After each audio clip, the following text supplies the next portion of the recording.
Day 2. How to make quick decisions in urgent and stressful situations. Hidden AI methods. You know that moment when you have to decide something and the clock is ticking, and your brain just stops. Not slows down, stops. You're staring at two options. You've thought about it 100 times. You know you need to choose, but the more you think, the more confused you get, and the pressure just makes it worse. I've been there. I had to decide whether to leave a stable job and go all in on something I built on the side. The deadline was real, the money was real, and I spent 11 days going in circles. 11 days of, okay, I'll decide tomorrow. 11 days of waking up at 3 a.m. with the same loop running in my head, and then I found a way to break it. Not with a productivity technique, not with a pros and cons list, with a specific AI prompt that asked me 3 questions I hadn't thought to ask myself. I made the decision in 40 minutes, and it was the right one. That's what today is about. Day 2 of the 21-day AI challenge. Today I'm giving you 4 AI methods that work specifically in pressure situations. When you're stressed, the deadline is real, and your brain is running in circles. These aren't generic tips. They're the exact prompts I use myself, and I'm going to show you how to use them step by step. Stay until method 3, because that one is the one that actually breaks the loop, not slows it, breaks it. First, let me tell you what's actually happening when you freeze under pressure. Because once you understand it, you stop fighting yourself. Here's the thing. When you feel pressure, real or imagined, your brain shifts into survival mode. And in survival mode, your brain does one job: protect you from the threat, not help you think clearly. Protect you. So it narrows your focus. It makes every option feel permanent and irreversible. It tells you that choosing wrong is catastrophic. It generates worst-case scenarios and presents them like they're facts. And it keeps looping, reviewing the same options over and over, because looping feels like progress, even when it produces nothing. You know that feeling of thinking about something for 3 hours and ending up exactly where you started? That's not you failing. That's your brain doing exactly what stress designed it to do. The second thing that happens is simpler. When you're under pressure, you raise the bar for the decision. Suddenly, it has to be perfect, it has to be certain. It has to be the right move with zero risk. And that standard is impossible, so you never meet it, so you never decide. Here's what actually fixes this. You can't think your way out of that loop using more thinking. You need something external to interrupt it. A structure that takes the mess inside your head and turns it into something your brain can actually work with. That's what these 4 prompts do. Method 1. The pressure reset. Before you do anything else, before you try to decide, before you list pros and cons, before you ask anyone for advice, you need to reset. Because right now, you're not thinking from a clear head. You're thinking from inside the pressure. And those are 2 completely different places to think from. This prompt does one thing. It pulls you out of the panic and shows you what's actually real. Here's the prompt. Copy this exactly. I need to make a decision, but I'm stressed and my thinking feels foggy or circular. Before we work on the decision itself, help me reset. Ask me 3 questions. What exactly is making this feel urgent right now? What is the actual deadline? And is it real or self-imposed? And what is the worst realistic outcome if I make the wrong call? Not the imagined disaster, the actual realistic one. Then summarize what I told you in 2 sentences and tell me honestly, is this a real emergency or does it just feel like one? When you answer those 3 questions out loud or type them, something shifts. Because most of the time, when you write out the actual deadline, you realize it's something you created. Most of the time, when you write out the real worst case, not the imagined one, it's survivable. Uncomfortable, maybe, but survivable. And the moment you see this is not an emergency written back to you by something outside your own head, the loop slows down. Not stops, slows. And that's enough to move to the next step. I remember the first time I ran this. I was convinced I had 48 hours to decide. When I wrote it out, the actual deadline was 2 weeks away. 2 weeks. The urgency was completely self-generated.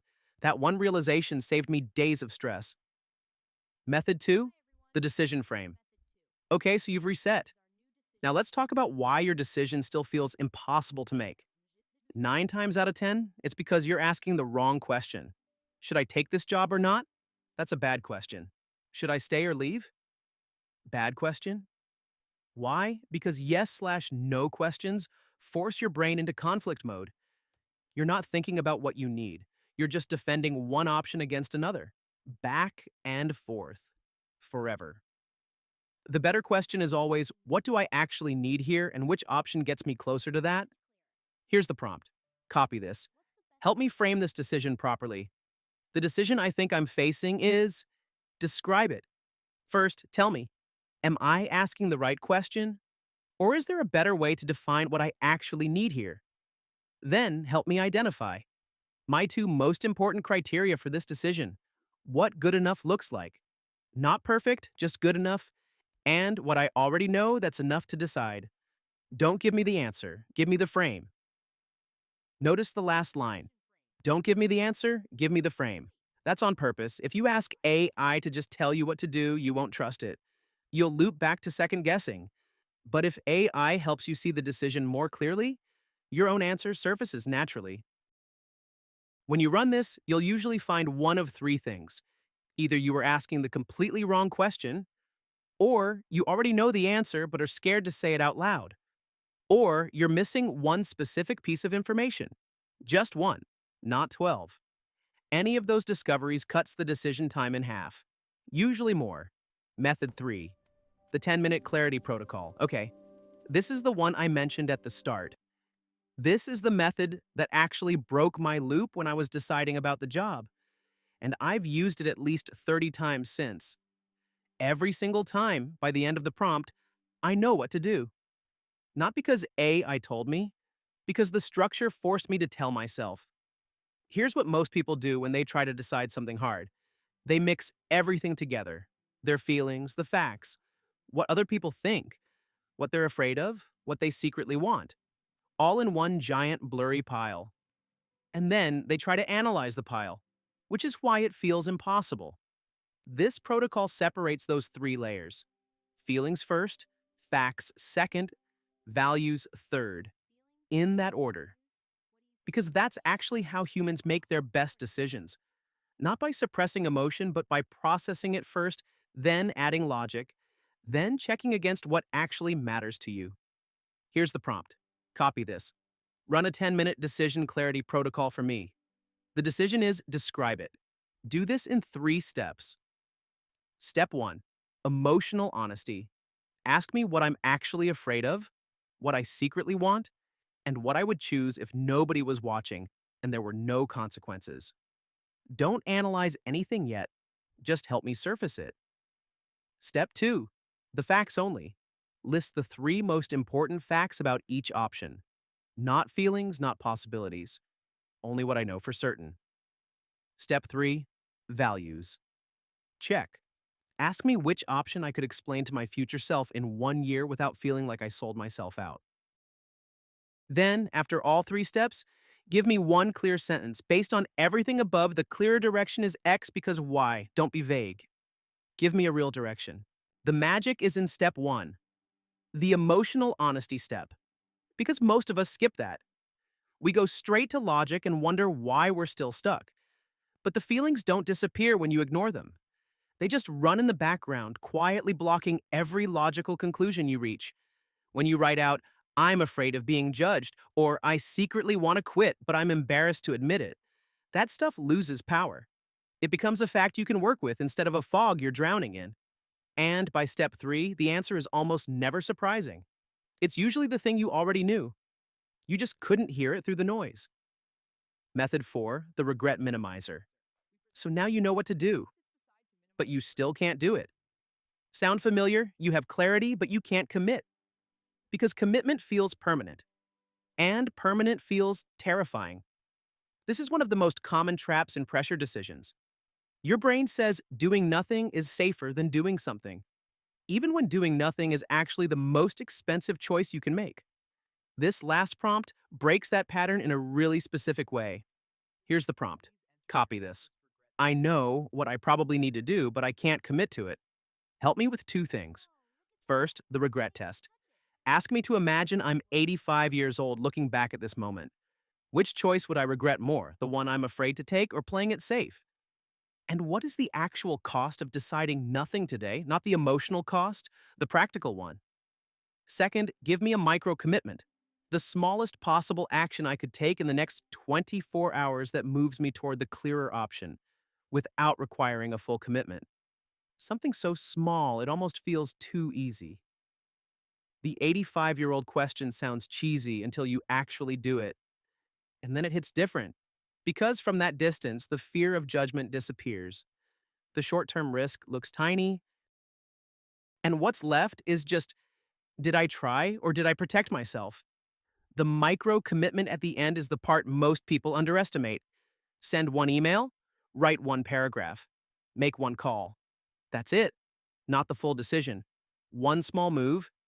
And here's what I found: the moment you take that one small action, something shifts. The decision starts to resolve itself. Not because you forced it, but because action gives you information that thinking never can. Here's how these four methods work together as a system. The moment pressure starts building around a decision, run the pressure reset first. Always. You cannot use the other methods from inside the panic. Reset first. Once you feel slightly clearer, to run the decision frame. Make sure you're even asking the right question. This step takes 5 minutes and saves hours. Then run the 10-minute clarity protocol. Feelings first, facts second, values third. Let the direction surface, don't skip steps.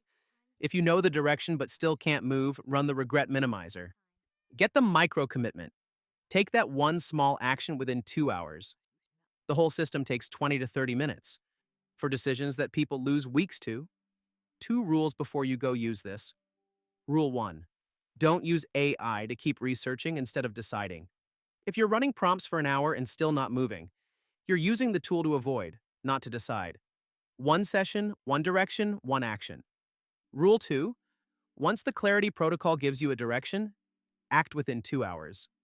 Not because the decision will expire, because your brain will restart the loop if you wait. Action is what permanently closes it. Let me make this real with a quick example. You're deciding whether to take a freelance project. Good money, but it's going to eat your weekends for 2 months. You've been going back and forth for a week. Pressure reset. The deadline to answer is tomorrow. The real worst case is you say yes and regret it, then don't take the next one. Not a disaster, survivable. Decision frame. You're asking, should I take this project? But the real question is, does this project fit the kind of work I want to keep doing? Completely different question. Clarity protocol reveals you're afraid it'll drain you, but you secretly want the money and the experience. The fact is, you have the skills and the time, barely. Values check. In 1 year, you'd be glad you took it. If it led somewhere, not if it was just cash. Direction. Take it, but set a clear boundary on hours before you say yes. Regret minimizer confirms. At 85, you'd regret passing on the experience more than taking it. Micro commitment. Reply to the client today with one question about scope. Not a yes, just one question that moves it forward. That's a 30-minute session instead of a 7-day loop. Your day 2 assignment. Pick one decision you've been circling for more than 3 days. Run the pressure reset prompt today, right after this video ends. That's it. One prompt, one decision, right now. Then comment day 2 done and tell me, was the urgency actually real or did it just feel real?